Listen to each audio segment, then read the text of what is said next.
Le live est lancé. À plus tard. Très bien. Voilà.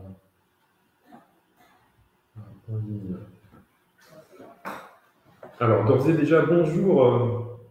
Je vois qu'il y a déjà quelques participants qui sont connectés. Bonjour à tous.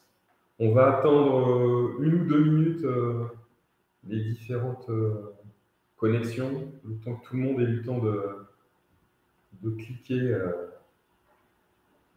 sur son lien. Et puis on commence dans 1 ou 2 minutes.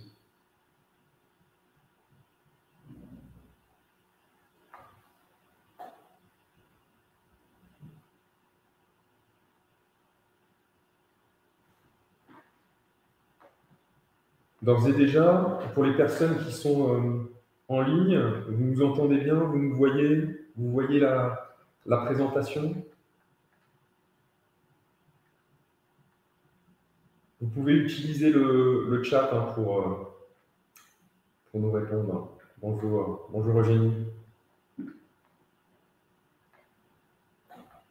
Ok, super. Merci.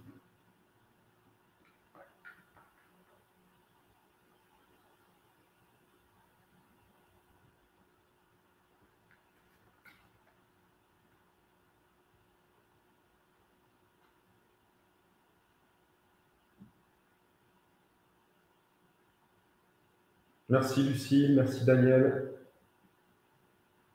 Merci Amine.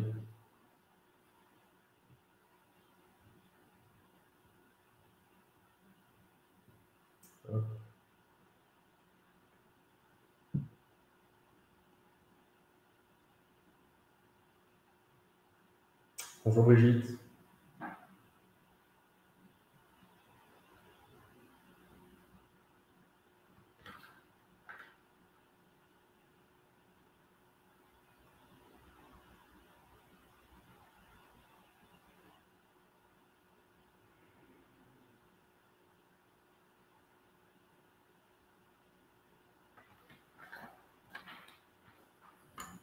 Alors, hop, on va attendre encore quelques secondes et puis on commencera notre échange.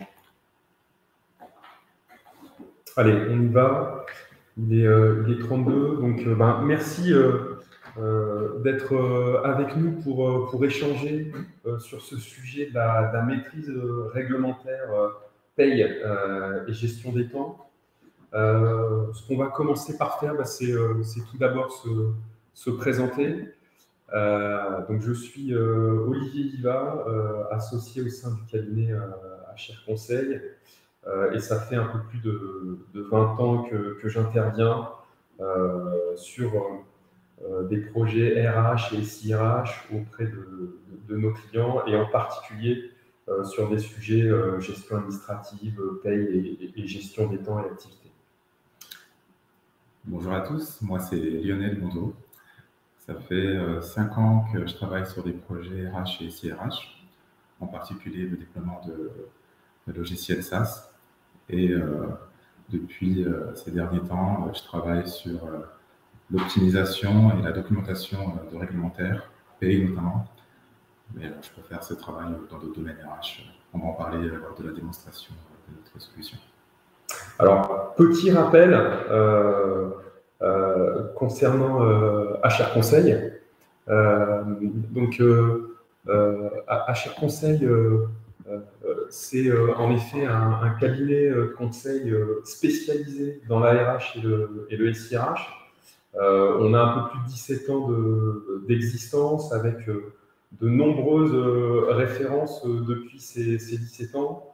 Un peu plus de 200 aujourd'hui, tous secteurs, aussi bien secteur privé que secteur public, avec un peu plus de 14 millions de chiffre d'affaires au jour d'aujourd'hui, avec 110 consultants. Une particularité, c'est le niveau d'expérience moyen de nos consultants.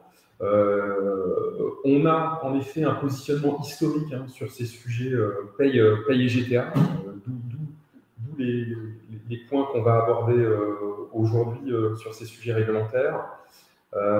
Et dernier point pour présenter HR Conseil de façon synthétique, nos labels à Happy Client. Donc on a depuis un certain temps et dont on est assez fiers, où en effet, aujourd'hui, 100% de nos clients nous recommandent, et ce label a encore été renouvelé cette année. Voilà, c'était pour faire une petite présentation rapide en attendant que tout le monde puisse se connecter sur ce chat. Alors, notre sujet du jour, c'est en effet la partie réglementaire. Donc, la maîtrise du réglementaire, vas-y, avance. Ouais, merci. La maîtrise du réglementaire, pourquoi cette question se pose? Bien souvent, c'est en effet lié à des sujets qui peuvent être du turnover ou un manque de compétences dans les équipes. Globalement, on a des gens qui s'en vont des équipes, par exemple l'équipe paye, des gens qui connaissaient très bien les règles, et à l'occasion de ces turnovers, il y a cette perte du savoir sur le réglementaire. De la même façon, quand on a des gens qui rejoignent une équipe, il faut qu'ils puissent être onboardés, qu'ils s'approprient les règles, et bien souvent, ça prend un certain temps. Pourquoi ça prend un certain temps? On le sait, hein, la paye en particulier, mais c'est vrai sur d'autres sujets réglementaires. Il y a un empilement réglementaire qui est lié à l'inventivité des législateurs, qui fait que il y a une certaine lourdeur de l'historique qui peut être liée aussi à des acquisitions de sociétés, des évolutions des pratiques, des nouveaux accords, etc. Et ça fait une masse d'informations qui est importante à gérer. Et bien souvent, ces informations, elles ne sont pas ou peu ou mal documentées. Alors, pas parce que ça veut dire qu'en effet, il y a quelques personnes qui l'ont dans la tête, et puis c'est là où on a un souci quand les gens s'en vont. Et puis, bien souvent, c'est que ce n'est pas documenté parce que ça l'a été à un moment donné, mais ça a été fait dans un outil type Word ou Excel. Il y a eu une photo à l'instant T, et puis il y a eu plusieurs versions qui ont divergé. Et puis finalement, on a un document qui est plus mis à jour, qui donne une vision partielle et qui fait que quand on va avoir vraiment la vision des règles en vigueur, que ce soit des règles de paye, que ce soit des règles de GTA à l'instant T, on n'est pas en capacité de les avoir. Alors, en effet, c'est quoi la conséquence de ça? La première conséquence, en effet, hein, c'est tout bonnement un manque de fiabilité de la paye, avec potentiellement l'incohérence des paramétrages, la difficulté à suivre les évolutions des règles dans le temps, puisqu'en effet, on a des règles qui peuvent évoluer dans le temps, des risques évidemment de non-conformité, tout simplement, se dire qu'aujourd'hui, les règles fonctionnelles telles qu'elles sont appliquées ne sont pas correctes, et puis à la fin, des risques financiers, évidemment, notamment liés au contrôle URSSAF, mais c'est qu'un exemple. Donc là, c'est un vrai premier point que tout le monde rencontre. Et aujourd'hui, nous, c'est vrai que la majorité des clients qu'on a rencontrés depuis 17 ans ont cette difficulté à vraiment bien maîtriser leur réglementaire. Et quand je dis réglementaire, c'est réglementaire dans l'ensemble, aussi bien paye que GTA. L'autre point, c'est en effet, si on est dans une démarche de projet, c'est-à-dire soit un changement d'outil paye, un changement d'outil GTA, quand on est dans une démarche aussi potentiellement de tout simplement, sans même changer d'outil, de simplification ou d'harmonisation des règles, on a, si on n'a pas cette maîtrise du réglementaire, de réelles difficultés à le faire. Encore une fois, si on est dans le cadre d'un projet SIRH, il va falloir être en capacité de donner les règles de paye et de GT à l'offreur, lui détailler quelles sont les règles. Et si ce n'est pas le cas, ça veut dire qu'il faudra le faire pendant la phase de conception du projet, et ça veut dire que ça mobilise d'autant les équipes. Potentiellement, ça va coûter un peu plus cher parce qu'il y aura plus du travail côté offreur pour récolter ces éléments. Donc, il y a ce vrai point qui est aussi bien dans la vie courante autour de la fiabilité globale de ce qui va ressortir des outils Pay et GTA, et puis qui est accru par les potentiels projets que vous pouvez mener.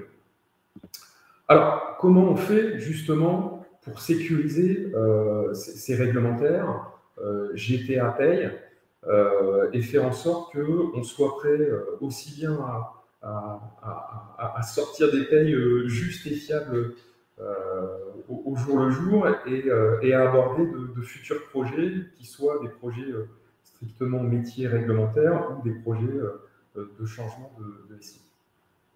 Alors, le premier point, c'est en effet avoir un référentiel réglementaire, c'est-à-dire un référentiel qui soit unique, partagé par tous les acteurs qui doivent y avoir accès et qui soit pérenne, c'est-à-dire qui puisse évoluer dans le temps et qui soit fiable dans le temps, que ce ne soit pas juste une photo prise à un instant T et qu'en effet, derrière, il ne soit pas utilisable tout au long de la vie, finalement, du SI et de la paie. Donc, pour ça, il faut que ce référentiel unique, il donne la vision sur l'ensemble des éléments qui sont nécessaires à la maîtrise du réglementaire. C'est quoi l'ensemble des éléments? Évidemment, c'est les règles métiers. Donc, c'est la définition de telle ou telle prime, vraiment d'un point de vue fonctionnel. C'est la définition de comment est paramétrer potentiellement cette règle. Donc, c'est potentiellement avoir la vision de quel est le paramétrage mis dans le SI-Pay pour répondre à cette règle fonctionnelle. Et puis, bien entendu, c'est aussi avoir accès aux textes qui sous-tendent la règle métier, qu'elle soit Pay ou GTA, qui a été à la fois définie par soit un accord, soit une pratique, et qui permettent de faire le lien avec le paramétrage. Donc ça, c'est le premier point, c'est avoir un référentiel unique, partagé et pérenne. Le deuxième point, c'est en effet que ce référentiel, il soit mis en place dans une solution qui soit la plus simple, la plus ergonomique possible et qui soit évidemment personnalisée, c'est-à-dire qui puisse être intégré dans votre écosystème d'outils et qui puisse complètement répondre aux questions qui vont être posées par vos équipes. Donc aujourd'hui, c'est vrai que par rapport à ce sujet de réglementaire, c'est le plus simple, c'est mettre en place une solution web SaaS qui permettrait d'avoir un accès unique à n'importe quel moment et de n'importe où, avec une barre de recherche inspirée de ce qu'on voit sur les différents sites web, Google, etc., avec la capacité à faire des filtres, embarquer un certain nombre de référentiels qui permettront de faciliter ces recherches, évidemment avoir des templates qui vont être personnalisés. Donc un template, ça va être la façon dont on va décrire une absence, la façon dont on va décrire une prime, et que tout ça corresponde à la façon dont vous le gérez chez vous. Évidemment, de pouvoir donner via cette solution des accès avec des niveaux plus ou moins fins en fonction des autorisations qui peuvent être données, que ce soit un accès en consultation, en modification, à l'ensemble du périmètre ou seulement à une société, un établissement, etc. Avoir potentiellement la capacité à mettre en œuvre des workflows, puisque les règles vont évoluer dans le temps, et donc l'objectif, c'est potentiellement de pouvoir avoir des workflows pour valider les règles, pour se dire, je sais qu'il y a une règle qui va évoluer, je vais la mettre dans un premier temps en mode brouillon, Une fois que je l'aurai écrit, je vais la mettre en validé, et puis il y aura peut-être un valideur chez moi derrière qui permettra que cette règle soit accessible à tout le monde avec la vision de comment désormais elle s'articule. Autre point, évidemment, la capacité depuis cet outil à facilement extraire et récupérer les données, donc que ce soit en import, en export, sous des formats qui sont classiques, Excel, PDF. Et puis, point très important, évidemment, parce que c'est ça, hein, le point, c'est les règles, ça évolue dans le temps, avoir la capacité à historiser ces évolutions des règles pour qu'on sache si on a une explication de bulletin 2 à 3 ans auparavant, qu'on soit en capacité d'aller voir quelle était la règle il y a 2-3 ans et qu'on puisse réexpliquer facilement le bulletin. Donc ça, c'est vraiment ça qui va permettre de maîtriser ces règles, les sécuriser, c'est avoir ce référentiel unique partagé auprès de chacun des acteurs qui doivent pouvoir y accéder, qui doivent se référer à ces règles, et de le faire via un outil le plus simple, le plus ergonomique possible. Par rapport à ça, nous justement, on a créé un outil qui s'appelle Livret-A, qui est un outil qu'on a appelé Livre Blanc, et qu'on a voulu en effet extrêmement simple. Avec globalement 3 écrans pour vraiment vous permettre de maîtriser vos réglementaires. Donc, premier écran, évidemment, un écran d'accès, donc très simple, hein, avec user mot de passe, le user qui est votre mail professionnel, qui peut être combiné avec un single sign-on pour ne pas avoir à se reloguer. Deuxième écran, un écran où on va avoir une barre de recherche et puis un certain nombre de filtres qui permettront d'afficher les rubriques que vous souhaitez. Et avec, sur cette page, déjà les dernières rubriques sur lesquelles vous avez fait des recherches qui s'affichent. Et puis, évidemment, troisième écran, l'écran de la fiche sur laquelle on aura été cliqué pour avoir la description de la règle, et puis au sein de cette fiche, les liens vers l'accord qui la sous-tend, et puis potentiellement les liens aussi vers la fiche paramétrage qui correspond à ce qui a été justement paramétré dans l'outil SIPay ou l'outil GT. Donc, par rapport à ça, je vais passer la main à Lionel, qui va justement vous montrer cet outil, et puis naviguer et vous montrer de quelle façon on est sur quelque chose de très simple pour aller dans cet outil. Lionel? Très bien. Donc maintenant, nous allons effectivement faire une démonstration de notre solution Livret-A, qui va reprendre les 3 écrans dont Olivier a parlé, hein, donc à savoir l'écran d'accès, l'écran de recherche et l'écran de la page recherchée. Donc là, vous voyez l'écran d'accès. Donc, comme Olivier l'a très bien dit, l'identifiant correspond à l'email professionnel et le mot de passe peut être configuré à sa convenance. Hein. Il n'y a pas de restriction particulière. Donc, sachez qu'il est possible, comme l'a dit Olivier également, de se connecter en mode SSO, si besoin. Et pour accéder du coup à l'écran de recherche, il suffit de cliquer sur le petit bouton ici, se connecter, et vous accédez à la solution. Alors là, nous sommes sur une instance démonstration, mais sachez qu'il est totalement possible de personnaliser la solution avec les logos, les couleurs, l'ensemble des caractéristiques propres à l'organisation concernée. Alors la barre de recherche que vous voyez, que je vous montre ici avec ma souris, dans la partie haute de la page, comme l'a dit Olivier, elle fonctionne comme la barre de recherche Google. Autrement dit, elle repose sur un algorithme qui va vous permettre de retrouver la fiche la plus consultée, de retrouver le résultat le plus pertinent. Donc on va prendre un exemple. Je vais taper dans la barre de recherche heure, par exemple. Et avoir différents résultats sur les heures complémentaires, sur les entrées-sorties en cours de mois Mon premier résultat correspond donc à la fiche qui est la plus consultée, à savoir les entrées-sorties en cours de mois. La barre de recherche, c'est vraiment la façon la plus immédiate de retrouver ces fiches dans l'outil. Sur le côté gauche, on va retrouver différents critères de recherche, à commencer par les statuts. Alors, on a 3 statuts différents. Le premier statut, c'est le statut validé, qui va nous permettre de retrouver l'ensemble des fiches qui sont valides. Donc, un utilisateur, un valideur, aura validé dans l'outil. 2 autres statuts vont s'appeler mise à jour en cours par mois et mise à jour en cours par quelqu'un d'autre. Pourquoi cette distinction? C'est parce qu'on a fait ce choix à Cher Conseil qu'un utilisateur qui a créé une fiche ou qui est en mise à jour sur la fiche ait la main de façon exclusive sur la fiche.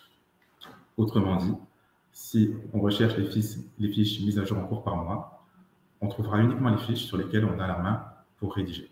Et inversement, un autre utilisateur aura la main sur les fiches qui sont dans le statut mise à jour en cours par quelqu'un d'autre. Un deuxième critère de recherche, c'est ce qu'on appelle les dates d'application. Alors, les dates d'application, c'est ce qui va nous permettre de retrouver nos fiches validées, soit à la date du jour, soit une date ultérieure, soit une date dans le futur. On a vraiment ces 3 possibilités. Ce qui va impliquer qu'on va avoir la possibilité d'insérer une date de début de validité sur une fiche, ainsi qu'une date de fin de validité sur une fiche. Et donc, d'avoir plusieurs versions d'une même fiche dans l'outil. Donc, ça fait référence à ce que vous disiez, Olivier, tout à l'heure. On a cette possibilité dans l'outil vraiment d'historiser les différentes versions des fiches. Et d'ailleurs, on le verra concrètement dans la 3e partie de notre démonstration, lorsqu'on fera un exemple de mise à jour. Un 3e critère de recherche, c'est le type de fiche. Alors, on a ici, vous voyez, 3 types de fiches. Les types de fiches règles fonctionnelles, documents externes et paramètres. Les fiches règles fonctionnelles, elles font référence aux fiches qui vont décrire soit des règles légales, soit des règles conventionnelles, soit ce qui va être décrit dans vos accords, pourquoi pas. Donc, c'est vraiment une façon de décrire un petit peu les règles générales, alors, de paye ou de gestion des temps, tout dépend du domaine RH concerné. Les fiches documents externes vont être des fiches en fait, qui vont nous permettre de charger dans l'outil des documents Word, des documents PowerPoint. Alors, ça peut être des accords, ça peut être des conventions collectives. Vous voyez qu'on a des exemples ici.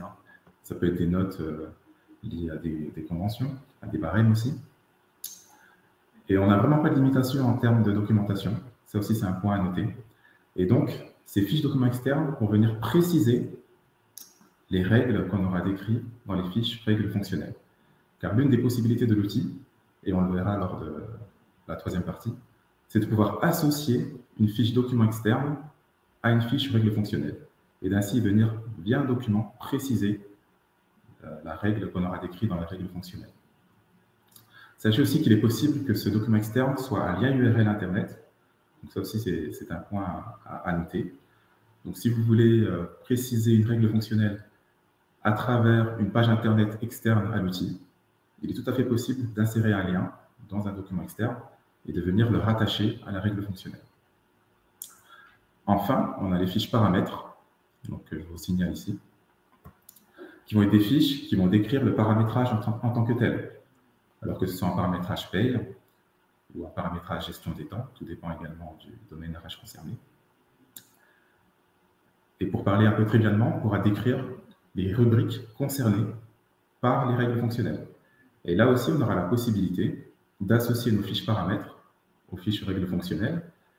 Et en cas de changement de système d'information, comme le disait Olivier, on aura donc cette possibilité d'historiser en ayant la fiche initiale avec la rubrique initiale et la fiche finale qui correspondra au nouveau système d'information avec la nouvelle rubrique qui aura été implémentée dans votre SI.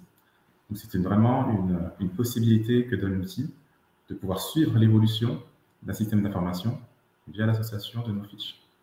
Donc typiquement, par exemple, les heures supplémentaires qui avaient un code AAA dans votre ancien système, peut-être aura un code 1, 2, 3 dans le nouveau, et vous aurez cette capacité à avoir cette vision historique. Et donc c'est particulièrement intéressant, par exemple, quand on vient de changer d'outil, que les gens avaient l'habitude depuis longtemps d'utiliser le code AA, rapidement, ils savent que ce code AA, il est venu 1, 2, 3 dans le nouvel outil que vous avez mis en ligne. Tout à fait. Et ça, c'est vraiment la philosophie de notre outil. C'est un modèle qu'on vous propose, mais en fonction de vos besoins, en fonction de vos attentes, c'est vraiment personnalisable. Donc, si par exemple vous souhaitez uniquement avoir un outil qui comporte des fiches règles fonctionnelles, c'est tout à fait possible. Si vous souhaitez au contraire avoir les 3 types de fiches, c'est tout à fait possible. Donc ça, c'est vraiment un modèle qu'on vous présente et c'est ajustable en fonction de vos besoins et au fil de l'eau. Un dernier critère de recherche, ce sera les catégories. Donc les catégories, elles sont ici. Et les catégories, en fait, ce sont des tags qui vont nous permettre, d'une part, de faciliter la recherche, parce qu'on pourra les utiliser en tant que filtre, et d'autre part, de spécifier le périmètre de nos fiches. Donc là, nous avons différentes catégories. Vous voyez qu'on a un domaine paye et un domaine gestion des temps. Si on regarde un peu dans le détail, dans le domaine paye, on va retrouver différents tags relatifs à la paye. Par exemple, la rémunération de base, la gestion des absences. Je vais cliquer sur absence IJSS pour voir les résultats qu'on obtient. Alors, excusez-moi, il faut que je retire dans la barre de recherche. Voilà. Donc, vous voyez qu'on obtient un certain nombre de résultats liés aux absences chez IJSS. Par exemple, on a les accidents du travail, les absences maternité. On a différentes catégories aussi, les absences spécifiques, les indemnités de solde de tout compte. On peut regarder. Donc voilà, on a déjà pas mal de fiches sur les indemnités qui sont dans notre outil, telles que les indemnités transactionnelles, les indemnités de fin de contrat.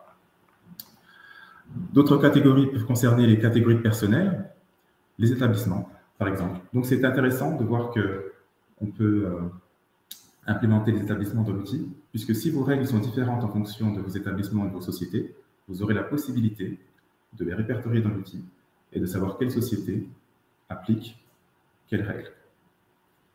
Donc voilà. Comme je vous le disais précédemment, c'est vraiment un modèle qu'on vous propose. C'est paramétrable et personnalisable en fonction des caractéristiques de votre organisation. Donc il y a capacité à rajouter en effet des catégories, des tags, et en enlever. De la même façon, sur les documents qui étaient indiqués un peu plus haut, on peut en ajouter, on peut en enlever dans les catégories telles qu'elles étaient décrites. Là, on a vraiment, c'est une version de démonstration qu'on livre en effet pré-paramétrée, mais tout ça, on peut le mettre complètement à vos couleurs, à votre trame et en fonction des paramètres qui vous intéressent. Tout à fait. Tout à fait. Je vous propose qu'on fasse un exemple ensemble plus tard de mise à jour, mais là qu'on voit moins à quoi correspond une fiche qui a été validée dans l'outil. On va prendre l'exemple d'une fiche heure supplémentaire.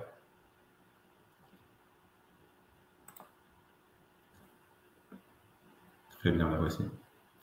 Donc notre fiche heure supplémentaire, comment elle a été construite? Au début, vous retrouvez nos catégories, les fameuses catégories que je décrivais précédemment. Et donc, on a inséré la catégorie heures supplémentaires complémentaires, puisqu'elle fait référence aux heures supplémentaires. On a également décidé d'insérer l'ensemble des catégories de personnel qui sont concernées par les heures supplémentaires. Donc, on va retrouver les ouvriers, les employés, le personnel lié à l'article 36, les cadres, etc. Vous voyez aussi qu'on a une date de version. Étant donné que la fiche a été créée le 15 octobre, elle est applicable depuis le 15 octobre. On a une section description qui est obligatoire, où là, on a décidé de rédiger certaines règles légales liées aux heures supplémentaires. Donc, par exemple, la durée légale du travail qui est de 35 heures. On va également parler du contingent annuel de 220 heures par an. La population concernée, les salariés au forfait annuel du jour, ceux qui ont la qualité de cadre, et ainsi de suite. Une autre section va décrire la règle de calcul. Donc, une heure supplémentaire, c'est un nombre d'heures supplémentaires fois un taux horaire. Une troisième section va décrire le régime social et fiscal lié aux heures supplémentaires. En l'occurrence, elles sont concernées par la réduction générale des cotisations sociales, à un taux de 11,31%. Et enfin, une dernière section va être ce qu'on appelle une liste de choix, et je vous montrerai comment on configure les listes de choix juste après dans la troisième partie, qui va nous permettre en fait de décrire les alimentations d'assiettes, donc l'ensemble des assiettes qui concernent les heures supplémentaires. Et donc on voit ici que les heures supplémentaires sont concernées par la base brute, la base IGSS, le net imposable, le net à payer, entre autres. Donc voilà, c'est un exemple de fiche qui a été rédigé. Vous avez les différentes sections. Et ce que je vous propose maintenant, c'est de mettre à jour cette fiche afin que vous puissiez voir à la fois comment on fait cette mise à jour, la simplicité de l'utilisation de l'outil, et aussi la possibilité qu'on a d'historiser les informations dans l'outil. Pour mettre à jour notre fiche, il nous suffit de cliquer sur le bouton ici en haut à droite, Action, d'éditer la fiche en cliquant sur le bouton Éditer, et on peut éditer la fiche en cliquant ici, Éditer la fiche. Donc vous voyez que l'ensemble des sections deviennent éditables. Donc c'est très simple. L'alimentation d'assiette, on y reviendra. On retrouve nos catégories principales et secondaires. Donc on aurait pu choisir en fait ici l'ensemble des catégories que je vous ai décrites précédemment. On a fait le choix de mettre comme domaine de paye principal heures supplémentaires, complémentaires, étant donné qu'on parle d'une heure supplémentaire ici, d'une fiche sur les heures supplémentaires. Dans les catégories secondaires, de même, on aurait pu implémenter l'ensemble des catégories qu'on a insérées dans l'outil et que je vous ai décrites précédemment. Pour faire toute mise à jour, on va partir de l'hypothèse qu'au 1er janvier 2022, la référence légale aux 35 heures va passer aux 39 heures. On va également partir du principe que l'organisation concernée va changer ses pratiques au 1er janvier 2022. Étant donné qu'on passe aux 39 heures, ses taux de majoration vont évoluer et elle veut que dans l'outil, cela apparaisse. Donc, on va faire simplement un changement de référence légale du travail. Donc, tout ce qui va être relatif aux 35 heures va passer aux 39 heures. Si je vois 35 heures, je peux mettre 39 heures. Pareil, la durée légale du travail passe à 39 heures ici. Premier changement. Deuxième changement, je vais changer la date d'application, puisque notre fiche sera valable à partir du 1er janvier 2022. Donc, je change la date d'application. Donc, vous voyez, je le fais ici. 1er janvier 2022.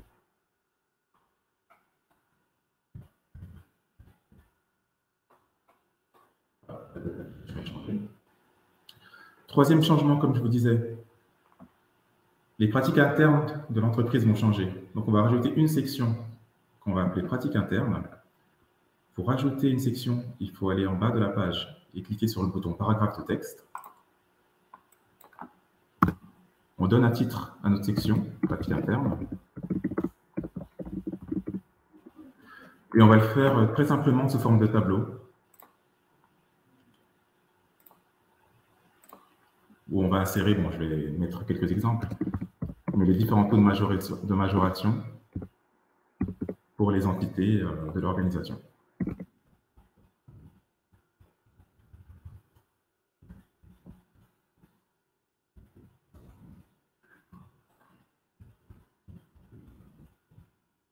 Là, en effet, on avait pris une fiche assez simple, avec peu de, on va dire, peu de sections. Donc là, on voit qu'on peut en rajouter. L'idée, c'est bien de montrer que pour les gens qui sont amenés à mettre à jour le réglementaire au fil du temps quand il évolue, on est sur quelque chose qui est voilà, facile à faire pour rajouter les sections, pour faire les mises à jour et pour historiser derrière. Tout à fait. Donc là, les mises à jour sont faites. Ce qu'on va faire maintenant, c'est une quatrième mise à jour en rajoutant un document externe. Donc, comme je vous disais, il y a vraiment la possibilité d'associer des documents externes à nos fiches règles fonctionnelles. Donc, pareil, en bas de page, vous pouvez cliquer sur « Association de documents externes ». Vous allez chercher un document externe en cliquant sur « Associer un ou des documents externes ». Et là, en fait, l'ensemble des domaines RH concernés s'affiche. On va aller chercher dans « Domaine de paye » et les heures supplémentaires, la nouvelle réglementation liée aux 39 heures. On clique sur « Valider la liste ». Et en fait, Notre document qui est lié à la nouvelle réglementation des 39 heures s'insère dans la fiche. Là, je vais rajouter un titre à la section, nouvelle réglementation, ou nouvel accord, etc. C'est vraiment des exemples liés aux 39 heures.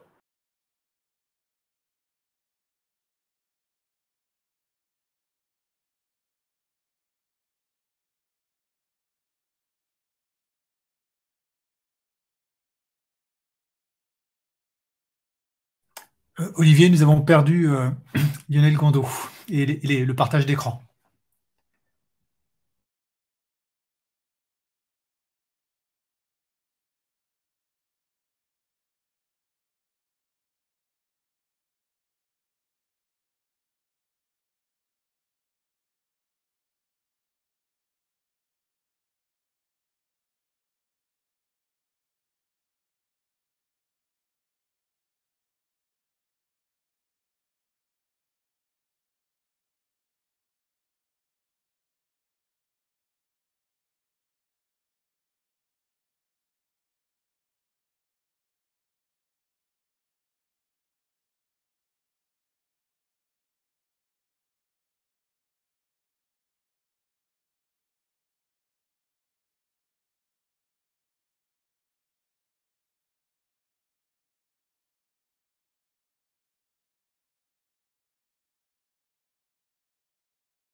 Lionel, si tu peux mettre ton micro, s'il te plaît.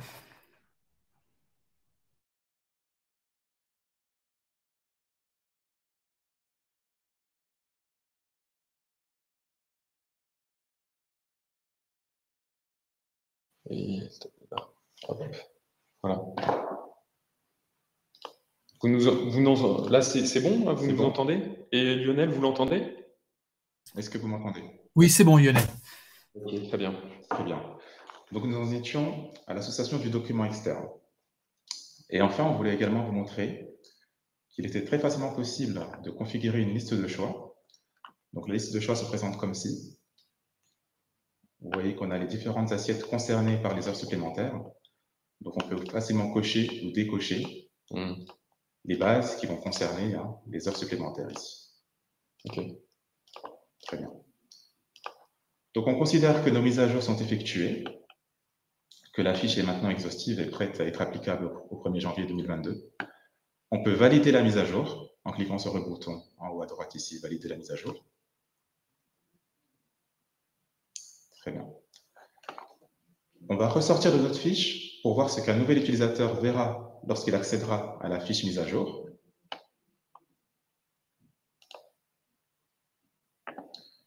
Et lorsqu'on accède à nouveau à notre fiche qui a été mise à jour, vous pouvez constater en fait qu'on a un bouton ici qui nous permet de voir les différentes versions applicables de la fiche. Donc je clique dessus. Là, nous avons la version devant les yeux applicable à ce jour. Donc la durée légale est aux 35 heures. Les règles de calcul sont toujours les mêmes. Les taux de majoration n'ont pas changé. Et si vous cliquez sur la version applicable à partir du 1er janvier 2022, vous retrouvez la fiche mise à jour avec les différentes mises à jour que nous avons faites précédemment. Les pratiques internes, le document externe et la référence aux 39 heures. Donc c'est vraiment, je pense, très parlant. Là, vous voyez concrètement à quoi ressemble le versionning dans l'outil, comment l'historisation est très facilement mise en place, comment vous pouvez conserver les données. Et si on avait également associé les paramètres de paye, comme le disait Olivier, on aurait aussi des rubriques associées aux différentes fiches. Pour terminer, vous avez la possibilité d'exporter votre fiche sous format PDF. Donc, vous avez le bouton ici qui permet d'exporter. Et sachez que cet export est également possible sous format Excel, XLS, où vous aurez un fichier Excel en fait, qui vous ressortira l'ensemble de vos fiches avec les documents externes associés. Merci Lionel. Alors, si on repasse sur maintenant, suite à l'outil, la question c'est de se dire, en effet, comment on fait pour aujourd'hui prendre le temps ou avoir le temps d'être de documenter ça dans l'outil. Nous, c'est vrai que on a bien souvent des clients qui, quand ils n'ont pas de livre blanc ou de Bible autour de ces règles, c'est bien souvent qu'en effet, ils n'ont pas le temps de le faire, puisqu'on a le courant à gérer, les cycles de paye qui s'enchaînent. Et donc, nous, ce qu'on propose, en effet, en complément de cet outil, c'est une démarche pour justement initier l'outil et que vous n'ayez plus que la gestion au fil de l'eau à gérer. Et ce qui est beaucoup plus simple, puisque au départ, en effet, l'effort, c'est bien de collecter les règles en vigueur à l'instant T, et c'est là où il y a un temps qui est important dans la démarche. Alors, l'objectif, en effet, c'est que on a accompagné sur cette démarche un certain nombre de clients, puisqu'on a aujourd'hui pas mal de références autour de cet outil, tout secteur confondu, hein, que ce soit secteur privé, secteur public, qu'on soit dans l'industrie, dans les services, dans banque et assurance, etc. Notre démarche, elle est la suivante. C'est globalement une démarche où on est dans un mode collaboratif, c'est-à-dire que on a besoin de capter un certain nombre d'informations auprès de vous, mais néanmoins, on va se baser sur l'exploitation d'un certain nombre de documents que vous avez d'ores et déjà, à savoir, en effet, les accords, les pratiques, tout ce que vous avez d'ores et déjà à l'écrit, peut-être de façon éparpillée. Nous, on va le collecter, on va, à partir de ça, faire une première version qui sera rédigée dans l'outil que Lionel vient de vous présenter. Sur cette base, on va faire une rédaction donc, de ces différentes règles en fonction des différentes thématiques qu'on va voir dans un livre blanc. Si on est sur de la paye, en effet, on aura des thématiques sur le brut, les absences, les primes, les provisions, etc., etc. Donc, nous, sur la base des documents qu'on aura pu collecter auprès de vous, sur la base de l'analyse potentiellement de votre SI paye existant, on ne va pas vous demander de travail supplémentaire, on va vraiment collecter toutes ces informations pour faire cette première version. Ensuite, on fera des ateliers avec vous pour collecter des éléments complémentaires en posant des questions aux sachants. Donc, on est vraiment sur une sollicitation minimale dans le cadre de ces ateliers, sur des questions très précises qui vont permettre de compléter simplement les informations qu'on n'aura pas pu collecter. Et enfin, pour terminer la démarche, on sera sur des ateliers de validation qu'on passera en revue ensemble pour, en effet, se dire que le livre blanc sur tel sujet, en effet, est correct, est exact, et qu'on peut valider les fiches. Comme on le disait tout à l'heure, il y a des statuts dans l'outil, hein, vous l'avez vu, il y a des statuts à valider, valider. Ces ateliers de validation peuvent très bien se faire en ligne, puisque une fois qu'on vous a livré la deuxième version à l'issue des ateliers de recueil complémentaire qu'on aura fait avec les sachants, vous pouvez très bien, au fil de l'eau, valider les points dans l'outil. Et ça fait que, en sortie de cette démarche, vous avez votre Bible de paye complètement à jour avec l'ensemble des règles. Alors, je parle de paye, hein, mais c'est valable sur la GTA. Vous voyez que c'est un outil qui est un moteur de recherche avec un certain nombre de référentiels derrière. Donc, on peut imaginer derrière qu'à partir du moment où vous maniez des règles, vous pouvez utiliser cet outil. On a un de nos clients qui l'a utilisé comme un catalogue de ces données de gestion administrative avec les règles qui sous-tendent toutes les données de gestion administrative. Voilà, donc ça c'est vraiment la démarche qui est complémentaire à l'outil. On a terminé en effet ce qu'on voulait vous présenter aujourd'hui.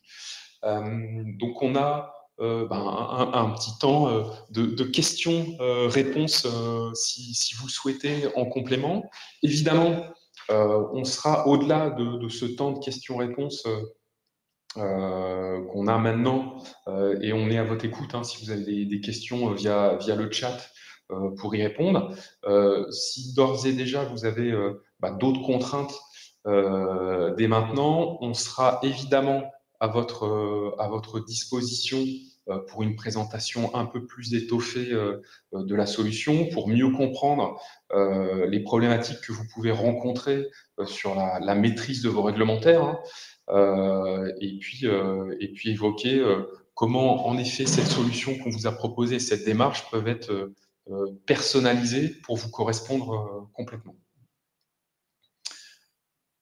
Alors, on a encore quelques minutes là pour le webinaire, donc n'hésitez pas si vous avez des questions.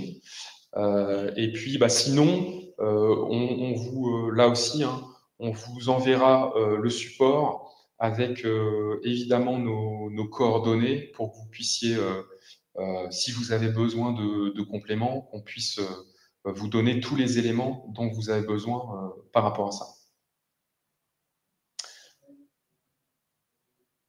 Alors, je ne vois pas de questions là dans le chat pour le moment.